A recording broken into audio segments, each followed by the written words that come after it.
광고 말씀 드리겠습니다.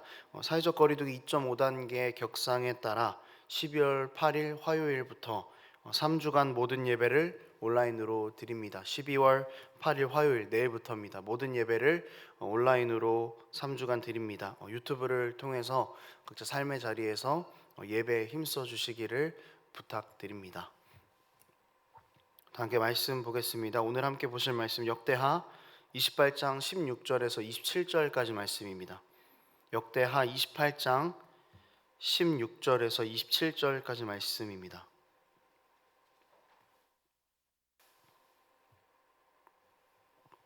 제가 읽겠습니다. 그때 아하스 왕이 아수르 왕에게 사람을 보내어 도와주기를 구하였으니 이는 에돔 사람이 다시 와서 유다를 치고 그의 백성을 사로잡았음이며 블레셋 사람들도 유다의 평지와 남방 성읍들을 침노하여 베세메스와 야얄론과 그데롯과 소고 및 그 주변 마을들과 딥나 및 그 주변 마을들과 김소 및 그 주변 마을들을 점령하고 거기에 살았으니 이는 이스라엘 왕 아하스가 유다에서 망령되이 행하여 여호와께 크게 범죄하였으므로 여호와께서 유다를 낮추심이라. 아수르 왕 디글랏빌레셋이 그에게 이르렀으나 돕지 아니하고 도리어 그를 공격하였더라. 아하스가 여호와의 전과 왕궁과 방백들의 집에서 재물을 가져다가 아수르 왕에게 주었으나 그에게 유익이 없었더라. 이 아하스 왕이 곤고할 때에 더욱 여호와께 범죄하여 자기를 친 다메섹 신들에게 제사하여 이르되 아람 왕들의 신들이 그들을 도왔으니 나도 그 신에게 제사하여 나를 돕게 하리라 하였으나 그 신이 아하스와 온 이스라엘을 망하게 하였더라. 아하스가 하나님의 전의 기구들을 모아 하나님의 전의 기구들을 부수고 또 여호와의 전 문들을 닫고 예루살렘 구석구석마다 제단을 쌓고 유다 각 성읍에 산당을 세워 다른 신에게 분향하여 그의 조상들의 하나님 여호와를 진노하게 하였더라. 아하스의 남은 시종 사적과 모든 행위는 유다와 이스라엘 열왕기에 기록되니라. 아하스가 그의 조상들과 함께 누움에 이스라엘 왕들의 묘실에 들이지 아니하고 예루살렘 성에 장사하였더라. 그의 아들 히스기야가 대신하여 왕이 되니라. 아멘. 역대기 열왕기에서는 왕들이 잘못된 길을 가고 있으면 다시 한번 그 자신들의 잘못을 생각하게 하고 돌이키게 하는 하나님의 방법들이 등장합니다. 선지자 또 제사장들을 통해서 일하시는 방법도 여러 번 등장합니다. 왕이 잘못하고 있을 때마다 선지자들을 보내셔서 또 제사장들을 보내셔서 왕이 잘못하고 있다, 하나님께서 기뻐하지 않으신다, 그렇게 하나님의 뜻을 전달하십니다. 그리고 빈번하면서도 상당히 큰 방법을 사용하시는데 그것은 전쟁입니다. 전쟁을 통해서 하나님을 의지하는 방법을 배우게 하시고 하나님을 의지했을 때 그리고 의지하지 않았을 때의 결과를 통해서 하나님께서 어떤 분이신지를 알려주시기도 하십니다.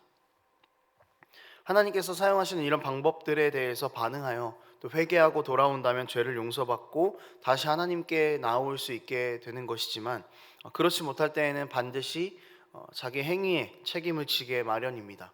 징계를 받게 되는 것이죠.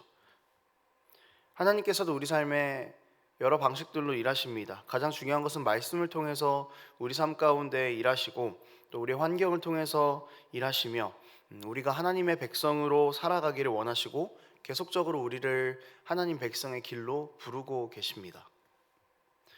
부르심에 응답하여서 기꺼이 순종하기를 다짐한다면 우리는 생명의 길을 계속 걸어갈 수 있습니다. 그렇지만 하나님의 뜻에 귀 기울이지 않고 계속 우리가 살아가고 싶은 대로 살아가면서 완전히 그 길에서 이탈해 버린다면은 비참한 결과를 맞게 되는 것이죠. 오늘 본문엔 하나님의 뜻에 전혀 관심이 없었던 사람, 하나님을 완전히 배제해 버리고 살았던, 그래서 비참한 결과를 맞게 된 아하스 왕이 등장합니다. 에돔과 블레셋이 유다로 공격을 해왔습니다. 유다의 역사에서 많은 전쟁들이 있었고 우리는 그때마다 왕들이 어떻게 반응했었는지를 이전의 본문들을 통해서 많이 학습해 왔었습니다. 둘 중 하나였죠. 보통 기도하든지 이방 나라에 부탁해서 쳐들어오는 적들을 섬멸해달라, 다른 나라를 의지하든지. 이런 두 가지의 패턴 가운데에서 아하스는 두 번째 패턴을 선택을 합니다. 아수르에게 도움을 요청하죠. 그리고 아수르는 알았다고 하면서 이제 유다를 도우러 옵니다. 하지만 아수르는 유다를 돕는 척하면서 유다를 다시 공격하는 그런 모습으로 오늘 본문에서 그리고 있습니다. 아하스는 급히 재물들을 가져다가 바치지만 이미 때는 늦었고 아무런 소용이 없었습니다. 이렇게 자신이 믿었던 것에 배신을 당하고 의지할 수 있는 것이 다른 나라를 의지하는 것이 완전하지 않다라는 것을 알았다면은 이쯤 되면 하나님께 엎드릴 법도 합니다. 이쯤 되면은 하나님께 기도할 법도 했습니다. 에돔과 블레셋이 쳐들어왔을 때 단서를 보면은요 19절에서 아하스가 유다에서 망령되이 행해서 하나님께 범죄했다라고 그렇게 이야기를 하고 있습니다. 아하스의 범죄로부터 비롯된 하나님의 심판이며 하나님의 돌이키라는 신호였던 것이죠. 그렇지만 아하스는 그것에는 별로 관심이 없었던 것 같습니다. 두 번째 위기에 처한 아하스는 또 다른 선택을 하죠. 이쯤 되면 하나님을 선택할 법도 한데 이번에는 자신들을 공격했었던 아람의 신들에게 기도를 합니다. 하나님의 전에 기구들을 부수고 그것들을 이방의 신들에게 분향을 하는 모습을 그리고 있습니다. 주어진 환경들 안에서 하나님을 돌이키라는 신호 앞에서 아하스는 철저하게 하나님을 배제하고 전혀 다른 곳에서 해답을 찾고 있는 것이죠.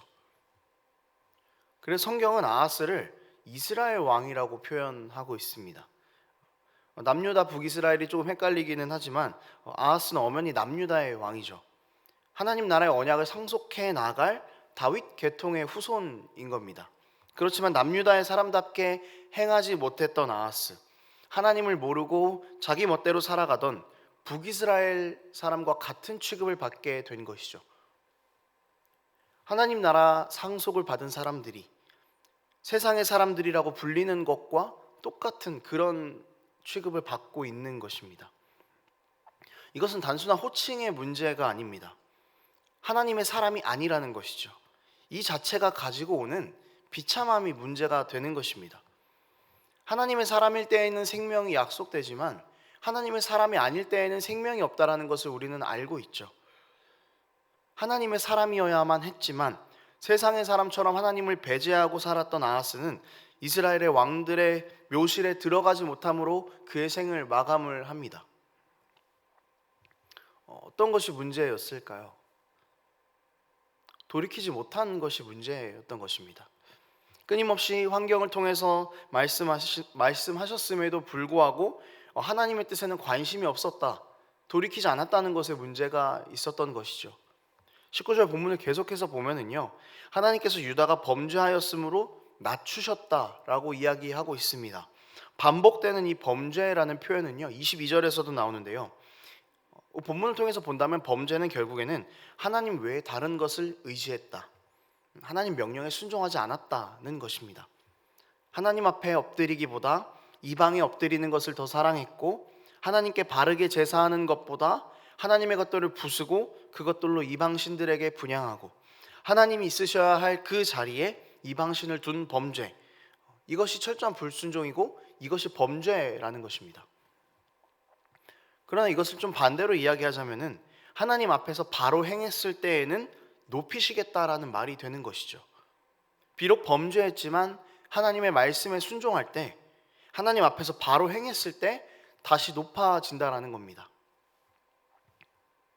오늘 본문이 말하고 있는 것이 이것입니다. 어떻게 말하면 높아지겠는가? 어떻게 행하면 높아지겠는가? 그 해답을 제시하고 있는 것이죠. 하나님께 돌이키라는 겁니다. 하나님의 뜻대로 행하라는 겁니다. 그리고 돌이키면 끝이라는 거죠. 더 이상 다른 것을 하나님께서 묻지 않으신다는 것입니다. 하나님을 믿고 영원한 생명으로 들어오라고. 그 방법이 우리가 하나님을 왕으로 섬기지 않고 있던 그 자리들에서 돌이키라는 것이죠. 하나님이 우리 삶의 왕이 되게 하라는 것입니다. 아하스는 자신의 나라가 망하는 것이 두려웠습니다. 그래서 강국들에게 도움을 요청하고 또 강국의 신들에게 기도하고 그렇게 다른 신들을 섬겼습니다. 하지만 그는 오히려 그것들로 인해서 다 망해버렸죠. 믿었던 이방은 자신을 공격하고 이방의 신들은 이스라엘을 망하게 했습니다. 하나님의 약속에서 아하스는 추방되었고 가장 비참한 채로 삶을 마감합니다. 아하스는 하나님의 백성으로 남지 못해서 비참하게 될 자신의 상태에 집중해야 했습니다. 하나님께서 이방을 통해서 말씀하실 때, 위기의 순간들을 주셨을 때 그것이 하나님의 돌이키라는 사랑의 신호였음을 알았어야 했습니다. 하지만 자기 이전의 유다 왕들의 역사에서 또 북이스라엘의 역사들을 돌아보면서 그 역사들이 어땠었는지를 알고 있었을 왕은 하나님 앞에 엎드리고 순종하기보다는 오히려 다른 것을 선택했죠. 하나님께 엎드리고 순종할 때, 하나님의 통치 아래에 있을 때 나라가 가장 강성하게 될 수 있다는 방법을 알았었을 것임에도 불구하고 하나님을 완전히 배제해버렸습니다. 돌이키라는 하나님의 신호에 응답하지 않았습니다. 오히려 더 범죄했을 뿐이죠.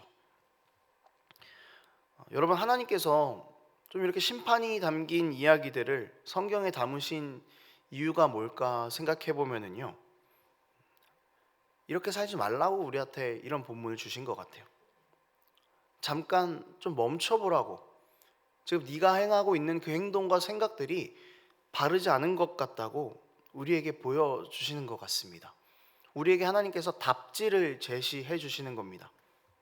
시험을 보기 전에 답지를 알고 있는 자는 여유가 있죠.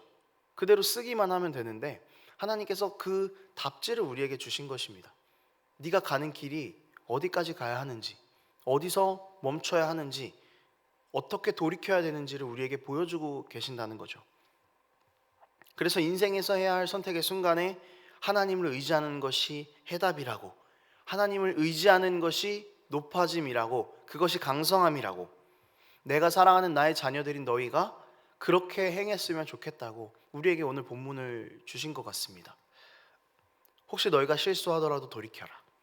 인정해라. 그때 내가 다시 너에게 은혜를 줄 것이고 너를 부를 것이다라고 말씀하고 계시는 것이죠. 여러분, 우리는 세상 사람이 아닙니다. 세상에 살고 있지만 하나님께 속한 하나님의 사람들이죠. 하나님의 사람들이 비참하게 있는 것을 하나님께서는 두고 보지 않으시는 것입니다. 돌아오라고, 여기에 생명이 있다고 그렇게 이야기해 주고 계신 것입니다. 우리도 하나님의 사람이라는 그 꼬리표가 떨어지지 않게 하나님께 붙들려서 하나님의 길을 선택하면서 살아가는 삶이 되기를 원합니다. 그것이 생명이고 그것이 유익이고 하나님을 의지할 때에 주께서 우리를 강하게 하신다고 오늘 본문은 우리에게 이야기하고 있습니다. 말씀을 정리합니다. 사랑하는 여러분, 죄는 내버려 두는 것이 아닙니다. 죄는 그냥 그 상태로 있게 하는 것이 아니라 죄는 돌이키는 것입니다. 돌이키라고 하나님께서 말씀을 통해서 또 환경을 통해서 우리에게 끊임없이 힌트를 주고 계십니다. 그런 순간들 가운데에서 하나님의 방법을 의지하는 우리가 되었으면 좋겠습니다.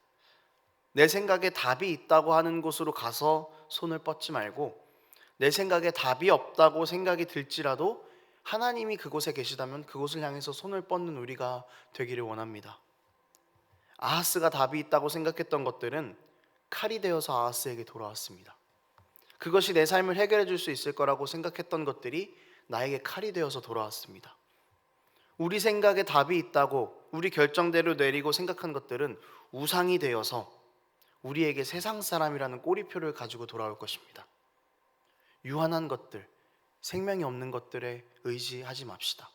우리는 하나님의 사람이라는 꼬리표를 달고 생명 안에 거하는 사람들입니다. 하나님의 사람인 우리에게 약속된 영원한 생명의 면류관을 바라보며 민감함으로 죄에 반응하고 견고함으로 하나님의 뜻을 기꺼이 따라가기를 다짐하며 하나님만 섬기는 우리가 되기를 원합니다. 기도하겠습니다.